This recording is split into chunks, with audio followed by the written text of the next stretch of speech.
The broadcast is now starting. All attendees are in listen-only mode. Good afternoon, guys. This is Ben and Joseph. We're just finishing getting set up here, confirming our audio and the like. If there are any issues, somebody scream, but we'll start in about 2 minutes.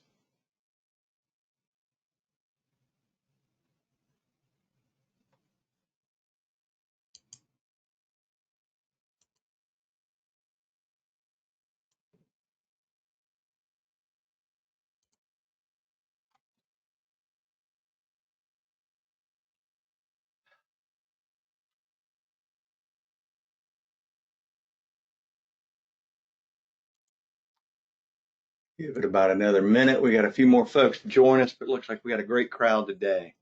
So thank y'all all for taking time out of your busy schedules.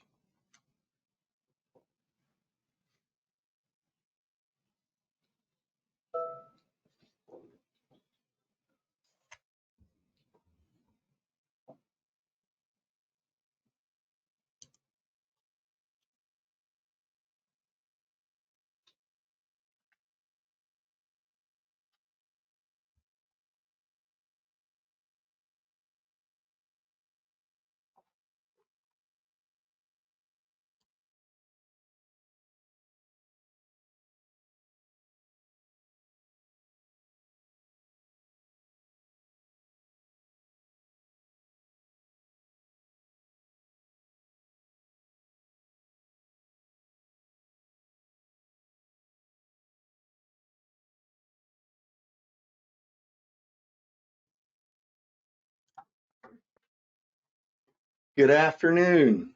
This is Ben Yarbrough with Joseph Schmidt. Hello. Calyptix Security. Today is Thursday, July 15th, tax day for all you small business owners out there.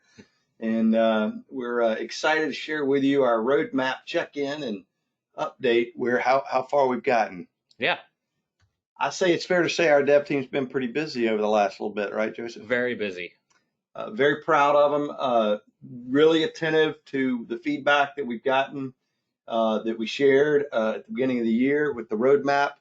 And we want to make sure that we just kind of keep you guys apprised of where we are, what we've gotten done, things we might not yet have gotten done, and where we're going.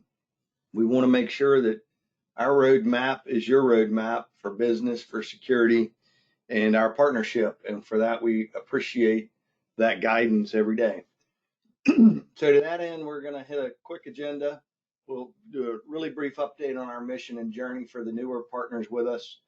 We'll review the roadmap. As part of that, we'll filter in the feedback where we are on 6.5. We're going to introduce something new today. We need to talk about lifecycle, both the model and software of AccessEnforcer. What we've put together over the last 15 years is truly unique, and it's now we do need to manage an obsolescence process and clear understanding so people can plan, budget, and map out the forward progress. Joseph, you're going to talk about the partner portal? Yes, I am. And then you got some events and some deals. Yep. Perfect.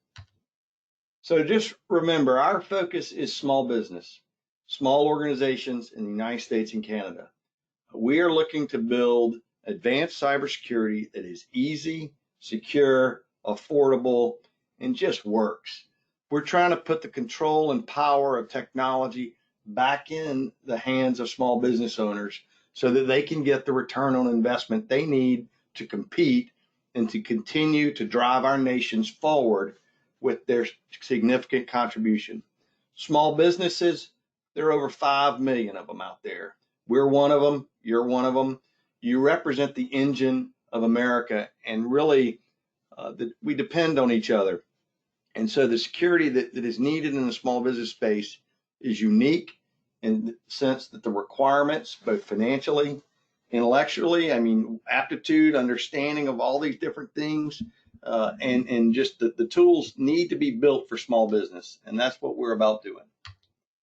So it all commenced from Lawrence's PhD and patent about the intrusion defense force, which now represents the community shield, where we wanted to collectively collect security intel and share that to really create more friction or grit or sand for the adversary, to raise their cost to combat small business, and to use our community as an asset.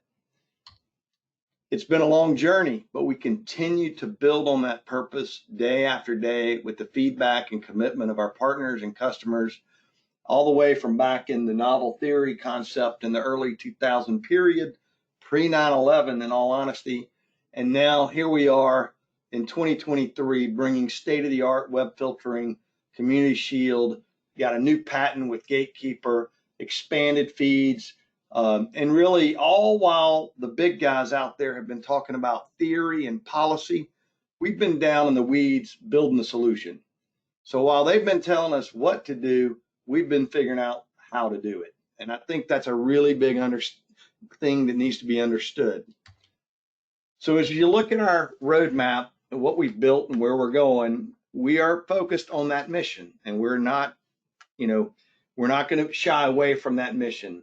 And that means we also have to be partner driven. We have to take the mission, the requirements of our partners, blend those together with the market external requirements, whether it's cyber insurance or other third-party requirements that come down the pipe. We have to be attentive and flexible and recognize that we are customer funded. We are not a venture capital funded organization.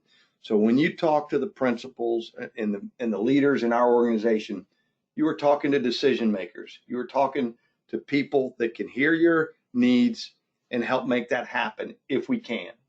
So while you get access, you also have to understand that we have constraints, resources are significant. And so with that, we blend all of these things together and want to be as transparent as we can so you can help guide us and also plan for the best decisions for your organization.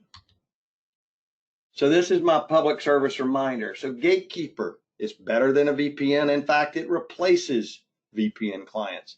It's patented, it's novel, it's very different. If you're not using it, take a look at it. If you're using it, give us feedback. Geofence, you can shrink about 80% of the inbound probes, attacks of unauthorized access on your systems. Community Shield helps close the gap for the rest of that, which is the dynamic threats, the US-based threats, and the like. Web filtering, use it. HTTP, HTTPS, it's two different functions. You got to check them on both features, but it's very powerful to control web filtering, and the new version has some great enhancements. The IDS, IPS blocking, use the dynamic block list. If somebody is probing your networks, you're stopping them for the next 3 hours. You're stopping inbound and outbound traffic with that dynamic block list. It's a great way to really have to react only to false positives.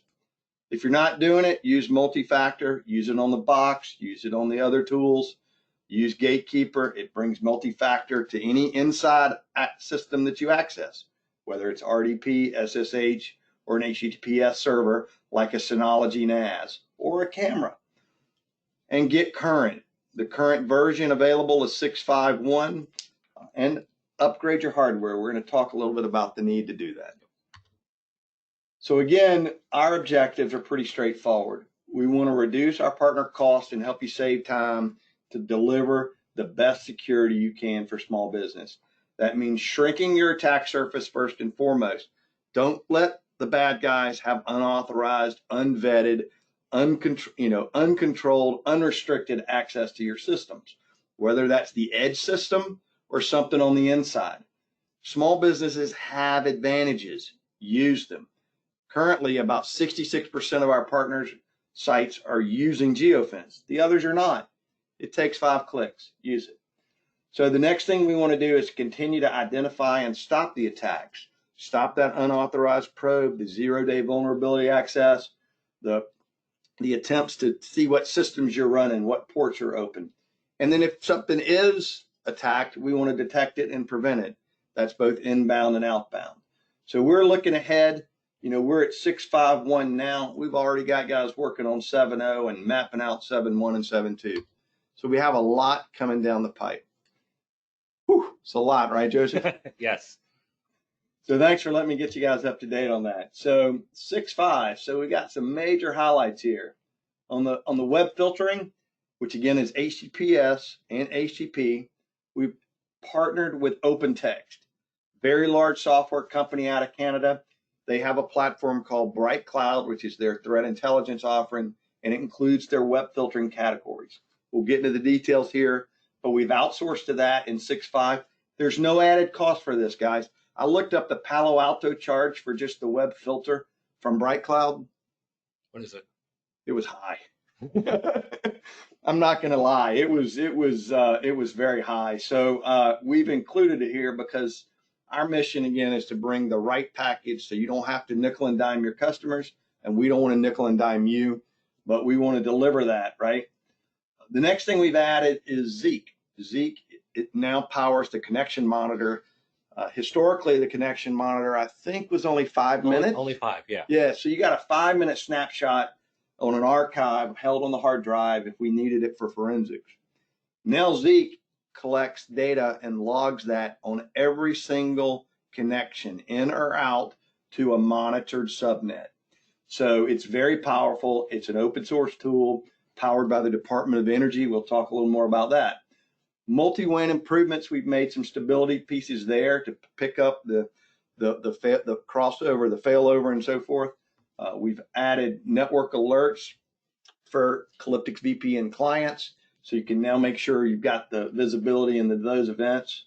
We've also improved the reliability of configuration restoration and just general reliability improvements across the land. So all the release notes are in the new partner portal and publicly available now.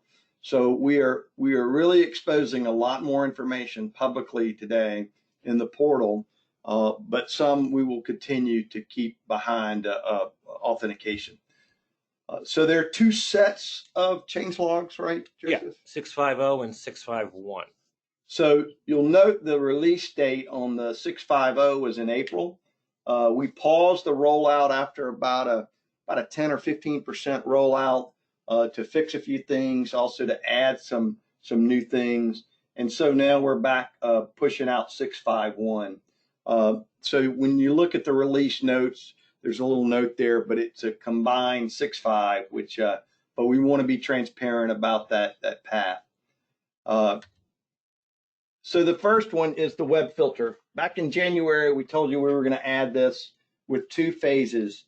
Phase 1 to implement the minimal viable URL category filtering with 82 categories with access to over 32 billion URLs and almost 1 billion domains, and 7 bad security categories. And so that's been done. That's available now in 6.5. And we've mapped those categories. One of the things that paused the rollout was there was a slight tweak and change in how the legacy Calyptix categories mapped to the BrightCloud categories. So we had to get that done. We were also able to add a category for uncategorized domains. So I was really excited about this, and I've done a little bit of research on this based on the sites that are out there using the new filtering. And what you'll notice is there's not a lot of uncategorized domains, but they do come up, and they tend to be highly suspicious. And you start looking at these uncategorized domains, and they fall into sort of 2 buckets. I'll call them new suspicious malicious domains. And my theory is if nobody's been there before and BrightCloud hadn't categorized it, then I probably don't want my customer to be the first guy to go there either. And the other is IP-based traffic. So there was a fair amount of Netflix IP-based traffic that we saw in that uncategorized. So in the implementation process, I would recommend as you look to apply this powerful security control, number 1, you've got to turn it on for HTTP and HTTPS. So there's both settings. Mm-hmm. And then number 2, you have to decide which categories to block. And I would encourage you to block the uncategorized. Now, if you're concerned about obstructing IP-based traffic or interfering with legitimate traffic there, then don't block uncategorized for a week. Go back and run a report, filter it, and then see what you've got in there that's in the uncategorized, and then apply that, make any exceptions that you need. So sort of like when we do the IDS to IPS mode migration, it's a similar process to get there. Couple things we're still working on. One that I think is really critical and important. So across the categories, the 7 bad categories are generally low reputation on the high risk suspicious side, which is generally high risk is 20 or lower, suspicious is 40 to 21. And but there are a lot of other categories that seem to have a huge range. So yes, there's high reputation pornography sites and there's low reputation.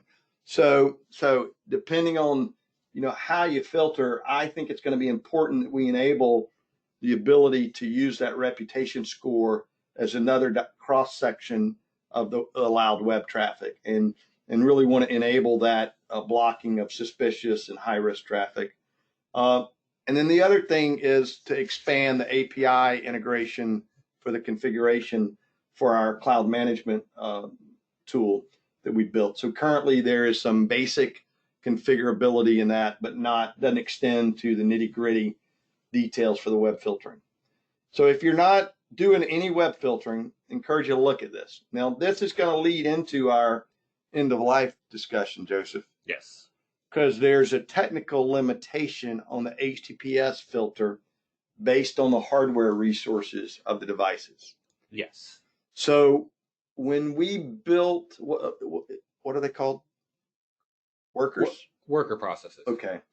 So the original versions for the HTTPS filtering had a set number of processors, and that was sort of limited based on the capacity there. As we've added more resources to the models, we're able to significantly expand the resources there. So that is something to keep in mind if you've got a smaller box. But we'll have information available for you on those worker processes for the bigger units. But I think it's a memory constraint, and I think the newer boxes are going to have something like 5 times the capacity of the older units. So that'll be something to keep in mind.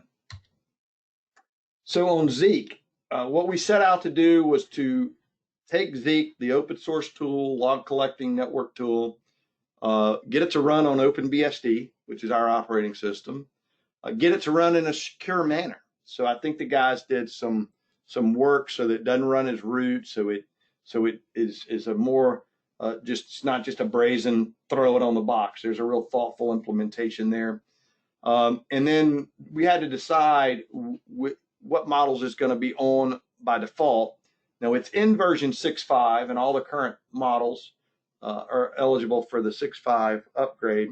But there's some models it'll do better with, which are the newer ones. So the older models, Zeek is not on by default. So the newer models that have sufficient resources, and the older ones, the 1400s that have enough resources, it's on by default, so long as there's only one physical LAN. So that was given that there's no GUI, we have implemented Zeek under the hood, active on the 9s, 15s, 18s, and 14s, where there's one LAN. If there's more than one LAN, Zeek currently configured can only run on one LAN. So we had to know which one to activate it on, and so that's a limitation. But what does this do for you? Even under the hood, if you need to address compliance or cyber insurance requirements for logging, you're getting a 90-day log of every live connection in and out a monitored subnet.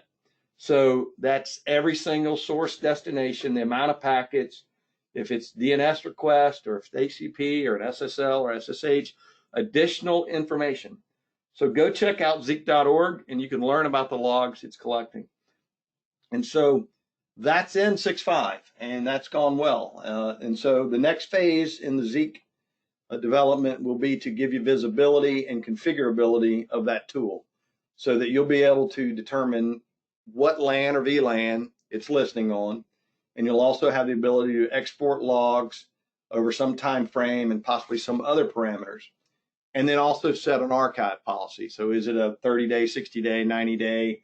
Obviously, that's going to archive on the hard drive on the box. So that is going to be available. It's going to be hard drive limitation, but we think the drives have a fairly significant capacity to absorb a reasonable length of archive. And so when you think about logs, they really serve three purposes. One is forensics, which is the immutable archive. The second is monitoring. And then the third is troubleshooting. So the design of the current phase one of Zeek. Oh, that's a great. But the design of phase one of Zeek is that archive forensic compliance requirement. Phase two will be the troubleshooting, periodic pulling the data and looking at it. And then phase three will address the log forwarding and SIM integration.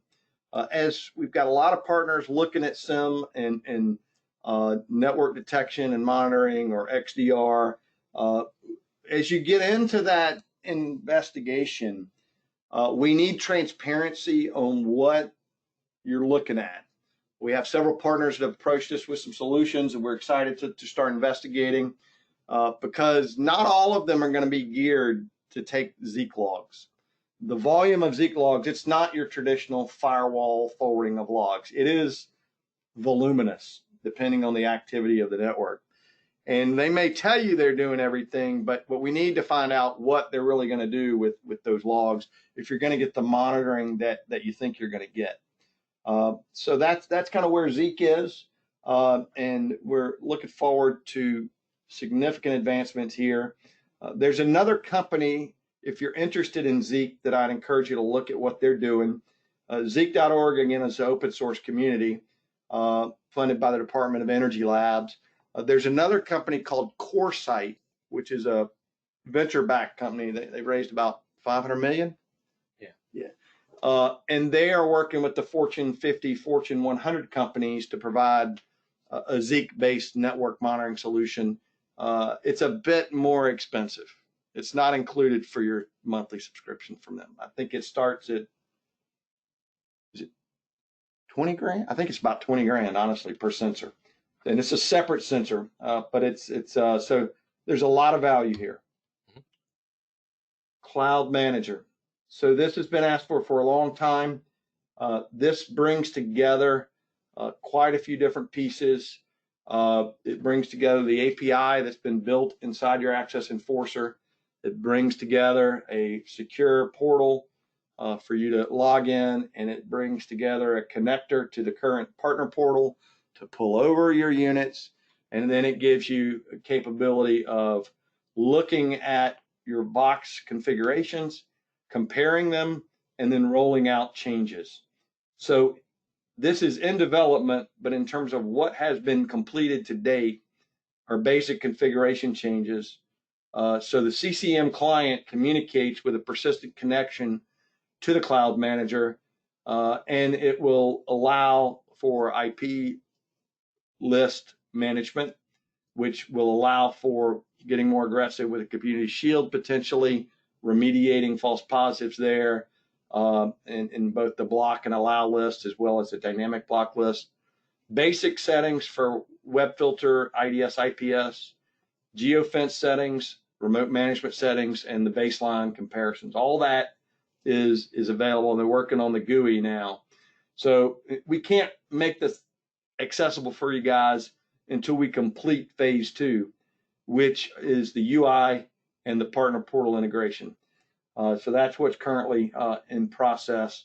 And then with that, we're working on some usability tools based on some feedback to allow potentially for grouping or tagging of different units. So if you've got units associated with a certain customer or units associated with a certain configuration profile or even a particular tech, we want to create some usability there, particularly for our partners that have increasingly more and more systems in the field. And then we'll obviously be looking for beta testing there. So if that's something you're interested in, let us know for sure so we can get you on that beta program. DNS Resolver. This one is something that Dwayne and the support team have been excited about and hoping we're going to focus on, and we have implemented in an alpha testing part basic DNS. So it'll resolve external host names. It'll pull host names in from the DHCP reservations. It'll pull them in from the DHCP table for temporary leases. And you can also configure manually DNS names if you're not running DHCP. And so to do that, we've also had to build in security controls so that DNS access is restricted only to those subnet and machines that are supposed to be able to see it. So it's a little more complex than just, hey, make it available. You got to make it available to the right system. So that's a part of what the team's been working on.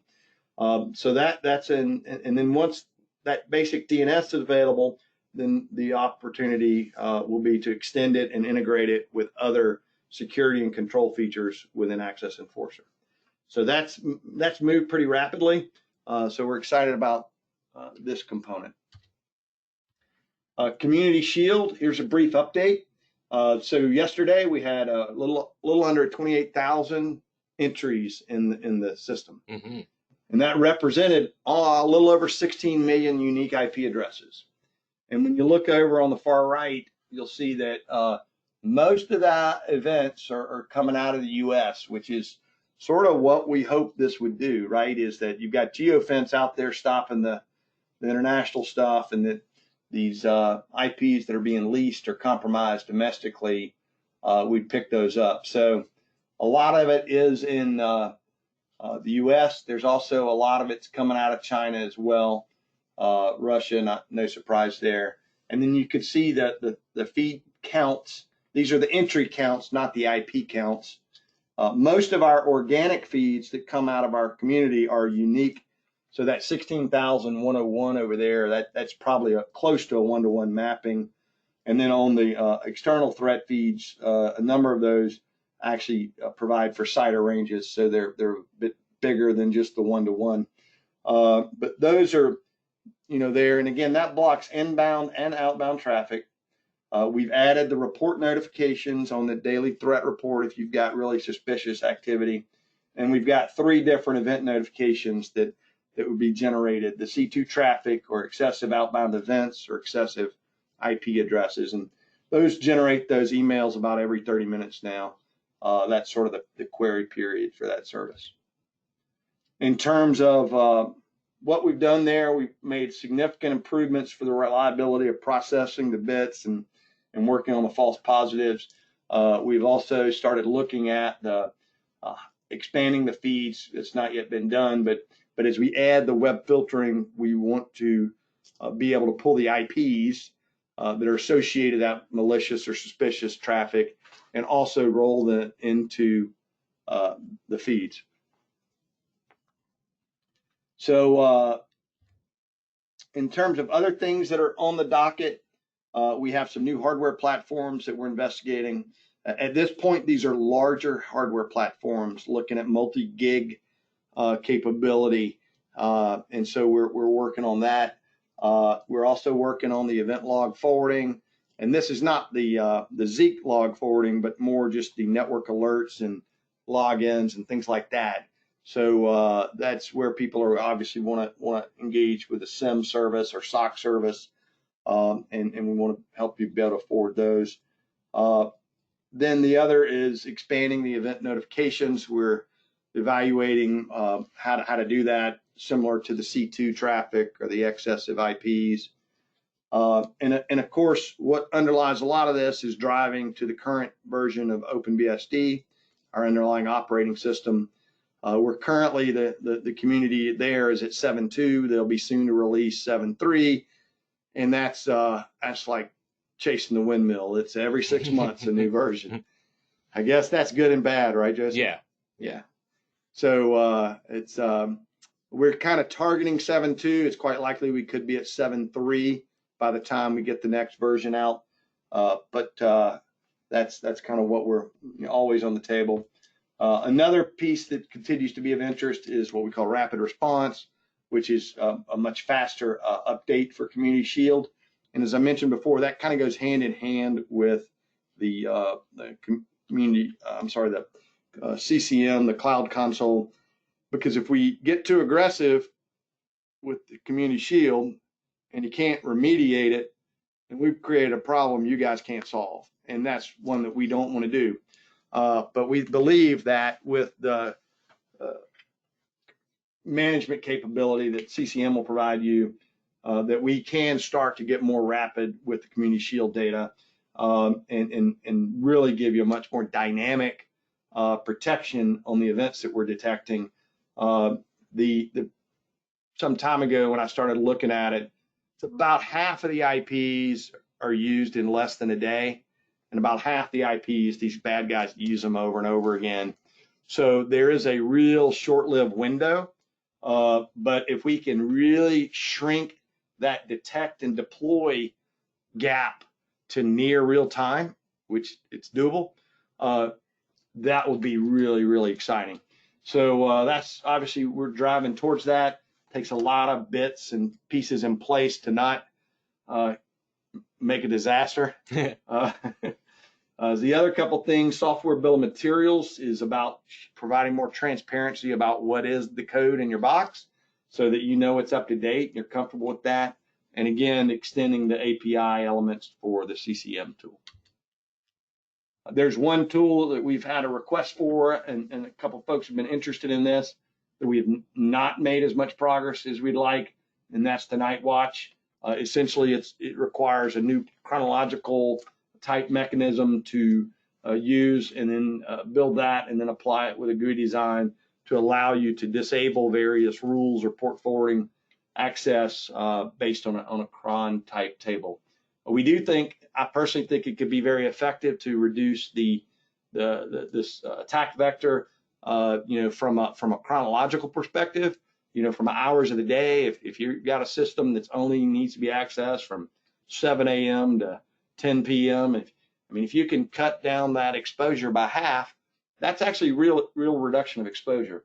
So I think venturing into that time exposure, it's something that can be helpful.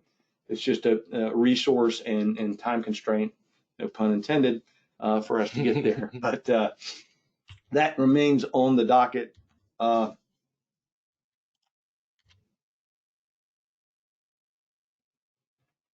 We have entered a temporary pause. Okay. We broke Microsoft PowerPoint. Okay. Hold on one second. We're fine. Thank you, Joseph. Okay, we're going here. Perfect.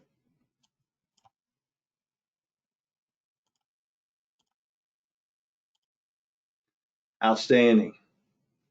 So that moves us into our next big topic, which is lifecycle management. And not everything lasts forever. We're all have an expiry date on us, and that goes for software and hardware. And our mission is to provide cost-effective, powerful, affordable solutions. And so that also requires planning for obsolescence. Something they didn't teach you as a lawyer when I got involved here. And as we've grown and continued to develop, we really need to address this in a little bit more of a formal approach. I hope, we've got models that are currently active that we started selling in 2011. 2011. Yeah. And I saw a model I was looking over, and there's one of those that we sold in 2012 that's still online. I think it's current version. It's a good track record. Yeah, it's almost 12 years. Yeah. And we've updated some of the hardware. We've added memory. We've changed hard drives. We've but there's we've gotten to a point where we've got to plan some obsolescence, and we view ourselves as a service partner that takes software and hardware. And so we, over the last month and a half, I've been wrecking my brain about how to put together a policy that makes sense. I looked at Apple, I looked at Microsoft, I looked at a lot of different companies, how they do obsolescence, and a lot of it is financially driven. It is particularly on traditional hardware firewall vendors, they want to create that mandatory planned obsolescence so they can force that hardware resell. We're a different animal. We view ourselves as a service solution, as I said. So our goal is to put a package out there that we can keep as long as we can without A, jeopardizing the customer, B, wasting your time and money, and C, wasting our limited development resources. But when there comes a time, and obviously, was it Barracuda that had the email announcement, their email gateway? They just said, take it out, don't use it anymore, right? So I didn't really dig into the details, but there is a point at which, you can't use that stuff. It's dangerous. It's and not to mention the expense, but so we really need a way to do that. And so we've been coming up with a policy that takes into account the status of the software version. So we're looking at assigning a status of a version. Say, for instance, a 6.5, which is now our active version, they're rolling it out. So what does that make everything else? Well, if you can upgrade it, or if you can port a config from one version to next, we still want that to be doable. So we want to support that. But there comes a point at which it's end of life, that we can't invest the time, the resources, and your client shouldn't be operating software that's 3.0 or 4.0, and sort of making clear what the commitments are of our team as it relates to the software version.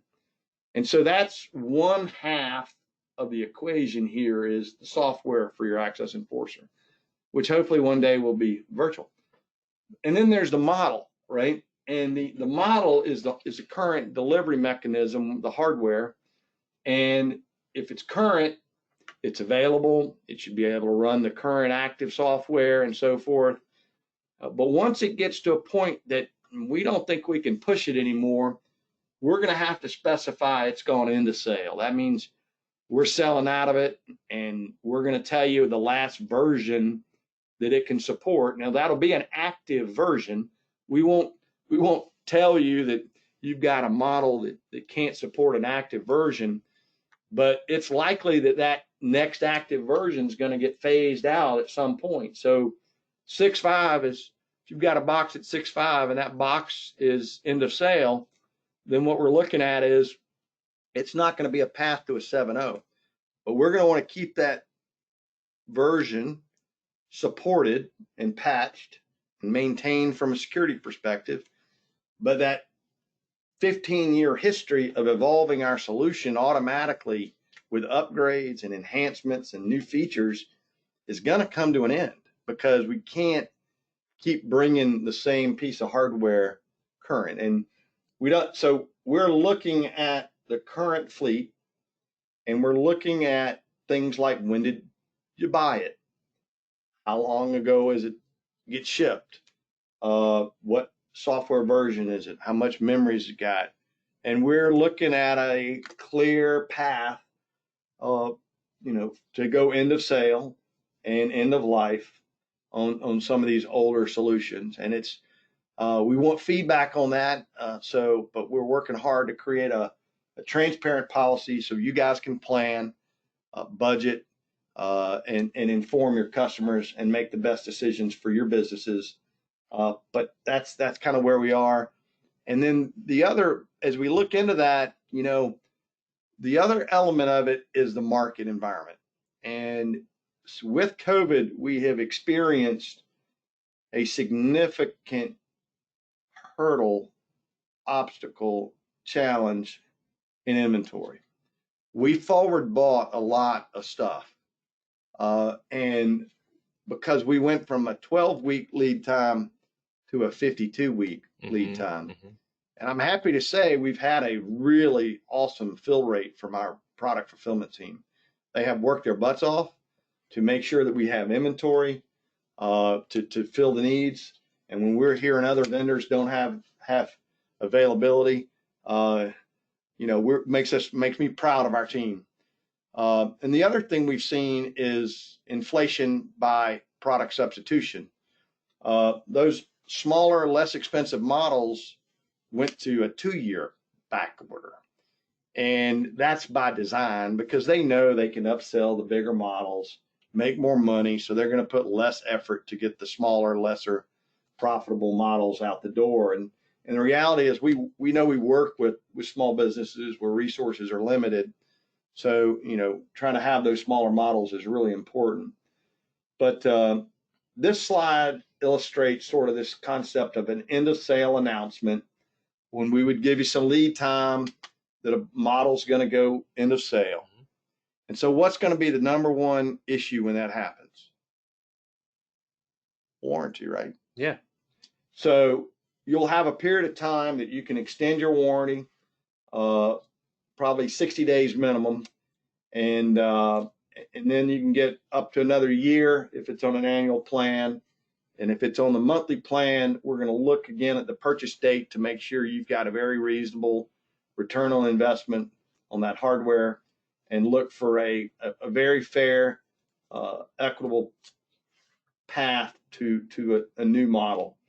And then on the software, so with that, it'll also again have the last supported version of software on the model. And then we'll mix with that the software version status. So we're working on the not too lawyerly really. No. Policy, and we'll get that out. And hopefully it makes sense. If it doesn't, let us know. If you have suggestions, let us know. Joseph. So, portal. Talking about the portal. The partner portal, live now, partners.calyptix.com. Check it out. If you don't have a login, every partner should have a login. If you don't have one, email me. So tell me about this login. What's the difference? The login, okay, so there's the public version of this partner portal, which is accessible to anyone. So it will give you the knowledge base, it'll give you the events, they'll give you the release notes, change logs, and just all of our information about AccessEnforcer, the models, and all that kind of stuff. So all of our information is fully available to the public. Once you log in, that is then adding more capabilities for you to see your AccessEnforcer network sites and your account information. And we're planning to roll out more as it goes forward. But it's tailored just for you. So if you don't have a login, you're just seeing the plain site. But when you log in, you'll be able to see. So what can you see on a customer site? What kind of information can you see? Well, you see the login URL. Okay. You see the resources that it's using. So like CPU, memory. Yep. Okay. Do you see the number of devices on that network? Yeah. Okay. You can see the connections. Configuration stuff. What kind of configuration stuff can you see?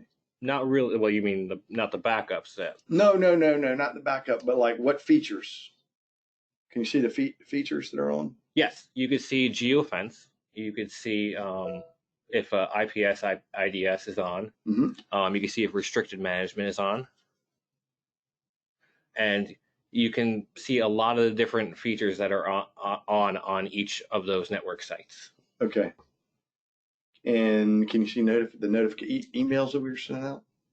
Emails? The notifications? Oh, for Community Shield? Yeah. Oh, okay. Yes. There's a whole notification section for Community Shield that will include emails that were sent out for high IP, high event count, and also the new reports that are coming out. So all those PDFs that were made for the reports from Community Shield is there as well.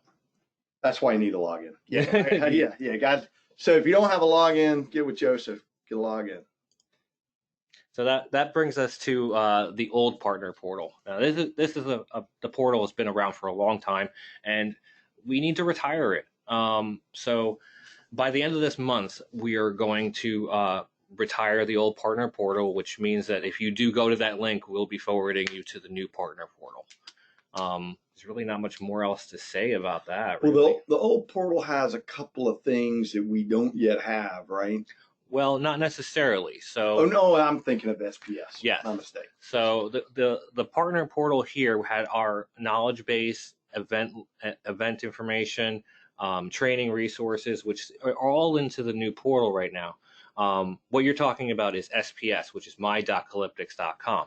That is still there. We're hoping to bring in those features into the partner portal to then also retire the SPS as well.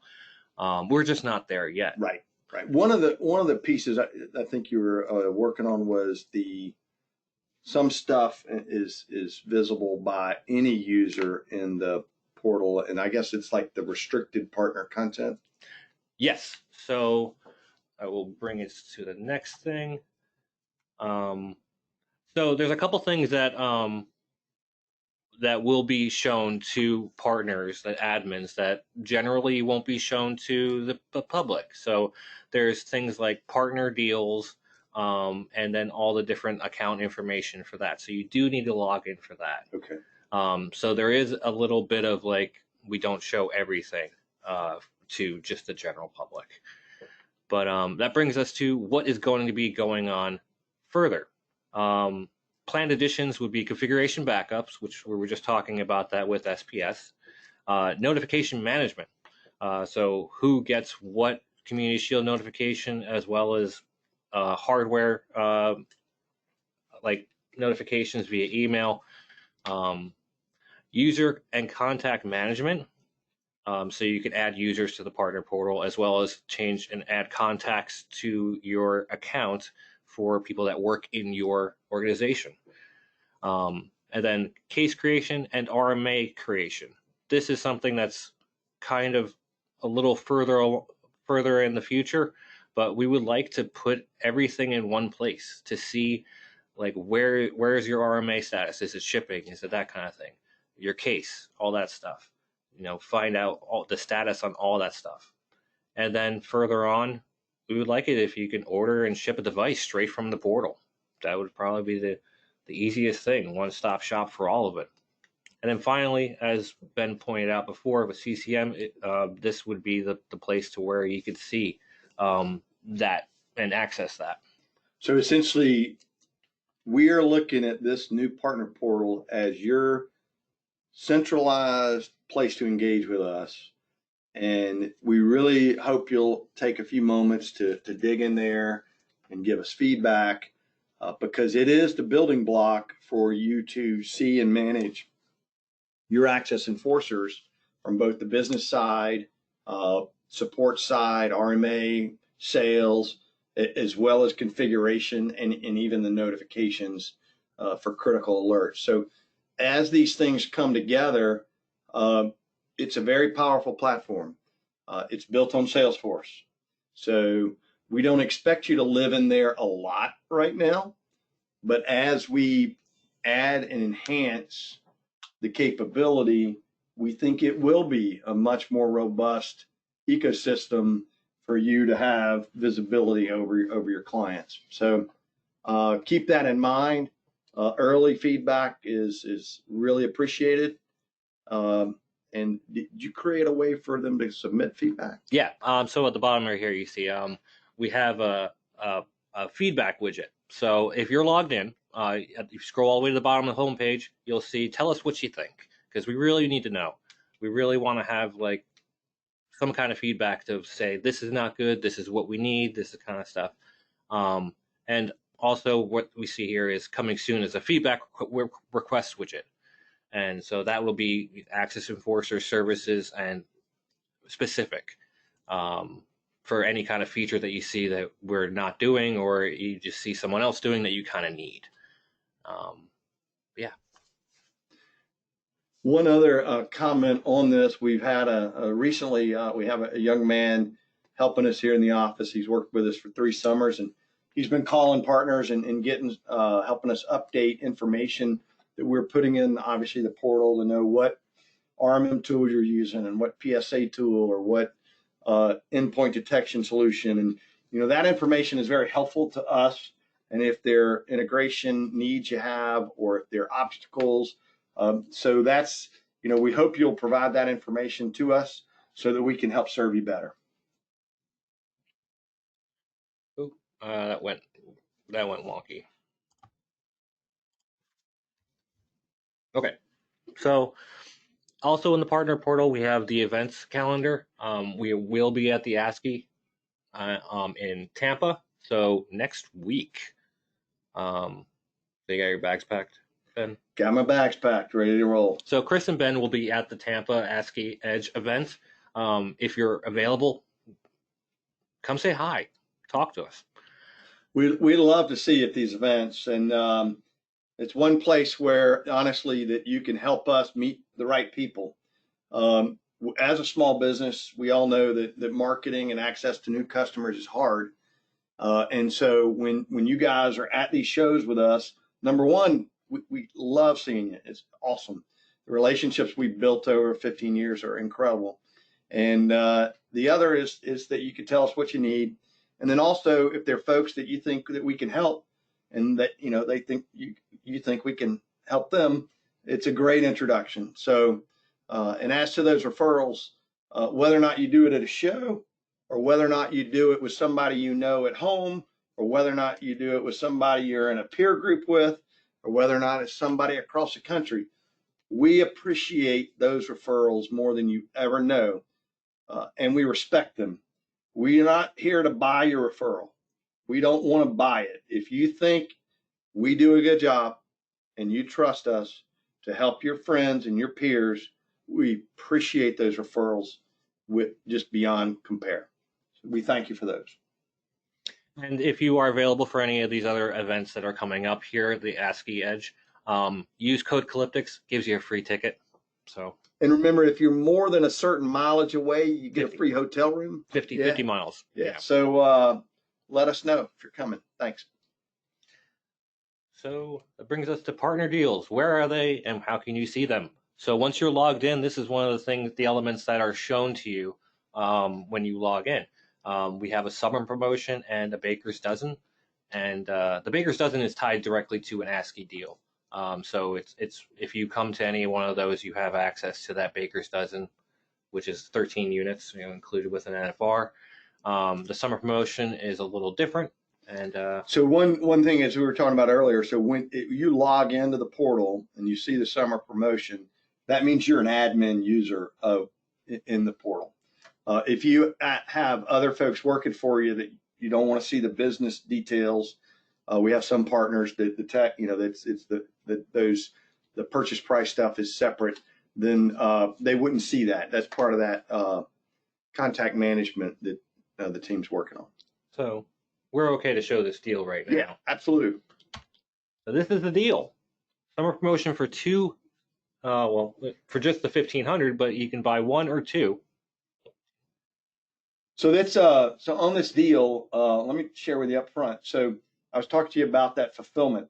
So we bought a lot of inventory, and one of those was the AE 1500s, and because we want to make sure that we had sufficient, and we've got plenty, and so we've got a short-term deal, and it also sort of coincides with the anticipated migration of the mini 800s that are out there and older models. So this is a buy one, get a little bit of a deal.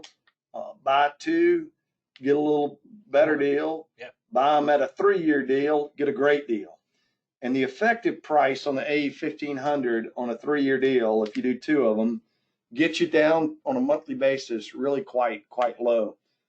Approaches that of the 800. So it is a path to upgrade those, but I mean, obviously you're buying up front. So it's a great deal. We've got a bit of inventory. It's a very powerful box.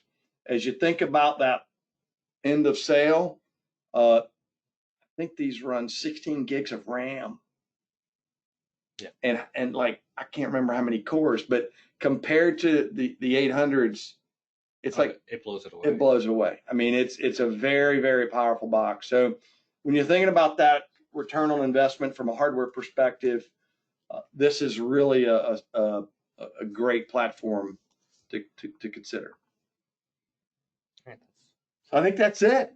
You want to go with some questions? Yeah, let's hit some questions. Really appreciate you guys joining us. And Yeah, and Jason, definitely thank you for the questions you have here. Can we get a copy of the slide deck? Yes, I will be putting this video and the slide deck inside the partner portal, and it will be in training resources. All of our webinars will be accessible in the partner portal.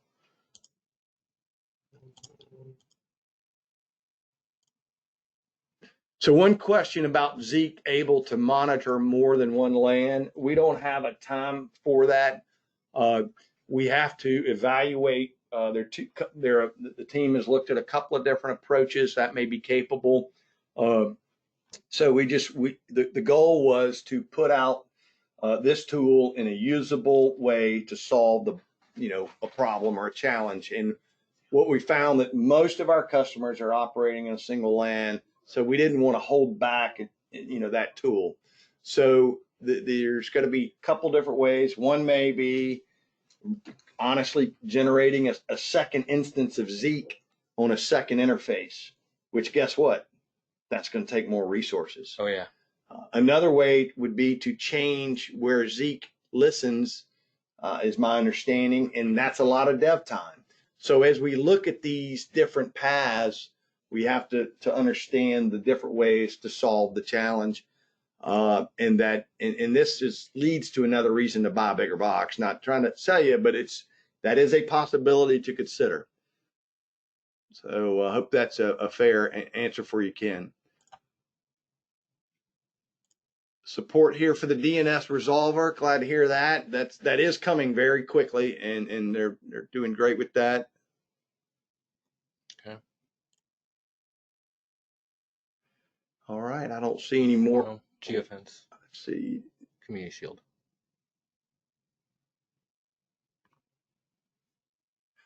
On the internal threat feeds that we generate, that's a great question. So the question is, if we can't block U.S. probes, what can we do? One thing I would tell you is using access control rules, and this may be a path for. I'm just fly specking here, guys. So the dev team may shoot me, but what I think Ken is talking about is when you've got systems exposed to the internet and you can't block US inbound for those systems, how can you shrink that attack surface? Well, one way is with access control list. So for every port forward rule, there is the capability to identify the IP or CIDR range and activate that access control rule for only those source IPs. So that can be a single IP, it can be CIDR ranges, and that same capability is there for the remote management access, which I strongly encourage you to do, as well as the SNMP. If you activate SNMP, you can use an access and control rule now, thanks to one of our partner requests for that. And so that's a really great way to do it. So in theory, Zeek would give you visibility over a period of time of what IPs are connecting through those ports if it's a monitored subnet with Zeek. So being able to extract those logs and look at those IPs to determine, potential access control sets, that might be an interesting application. If somebody's interested in that, let me know. But certainly that would be an intersection of those capabilities. And that would be a really interesting way to shrink the attack surface on those exposed systems. Will it be in ASCII Toronto? No, we will not be in ASCII Toronto. That's later. Yes, partner portal email alerts for devices is still tied to the old SPS system. Yes, that is correct. CPU. Read the question if you're partner portal email alert. Yep.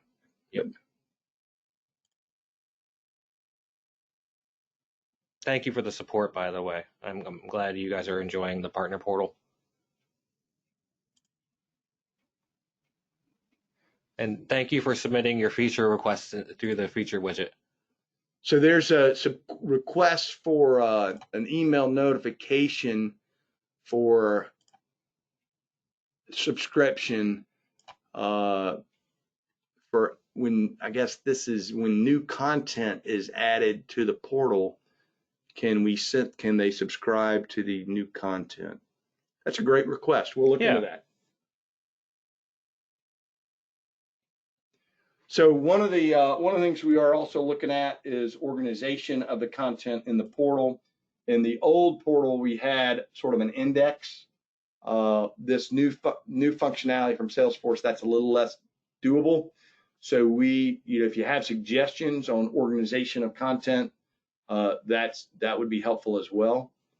And again, I think if you see things in other tools and other portals, particularly those that might be built on Salesforce, we're not averse to copying something that's done right and done well. So we love to see examples of things you like.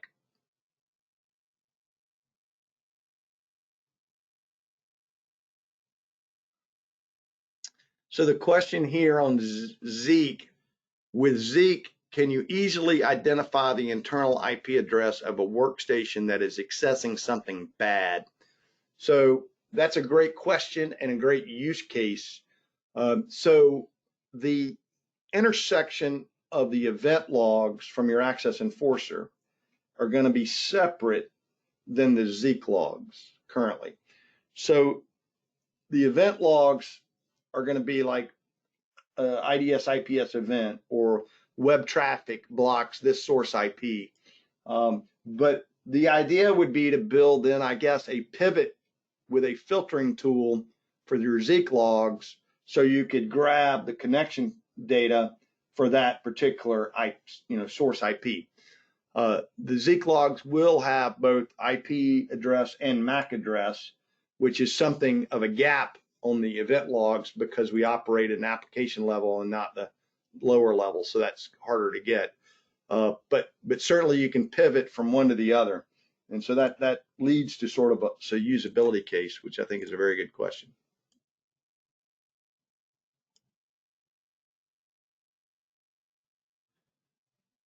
Question about product comparison with competitors, fact sheets style to help with potential sales. That's a great question, and one that we struggle with, to be quite honest, because there's so many different options out there. We are not experts in other people's product solutions and pricing. However, if you bring to us a specific scenario of these guys are looking at this solution and here's the price and here's the security enhanced package with the cloud management this and this, most other solutions have so many different bells and whistles that you have to activate separately as well. It makes it a challenge sometimes to compare, but we'll definitely endeavor to do that with you if you have an opportunity. In terms of sort of stock comparisons, that's where it's very difficult for us to do, but we'd be happy to look at those specific cases. Okay. Now I just want to close. That's pretty much the end of it.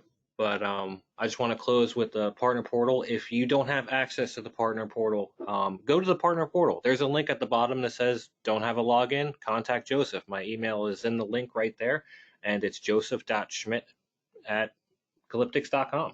And how do you smell that, Schmidt? Oh, SCHMIDT. Excellent. Yes. SCHMIDT. Yes. Just like it sounds. I think that'll do it for today. Hopefully this was helpful. Again, the goal is to keep you updated. Take a look at 6.5.1, the release notes, and really give us feedback. We're excited about it. And there's stuff that's not in here. Let us know. I hope you began to see how these things come together. One of the most exciting comments was in January. A partner said that he'd met us 12 years ago, and the stuff we were talking about doing, he's actually seen it come to fruition. And that, I know it's taken a long time. It's been a steady mission, but that's our goal. And we think that the more we share, the better you guys can decide if we're a good fit for you, and have comfort giving us referrals and know where we're going and plan accordingly. It's not always going to be good news, but if the bad news is coming, we know you'd rather know about it and figure out how to manage, through it. And that's what our goal is to do: share the good and the bad and everything, and know what our mission is, and bring all that together. So thanks again for joining us, and we'll see you next time. Thank you, everyone.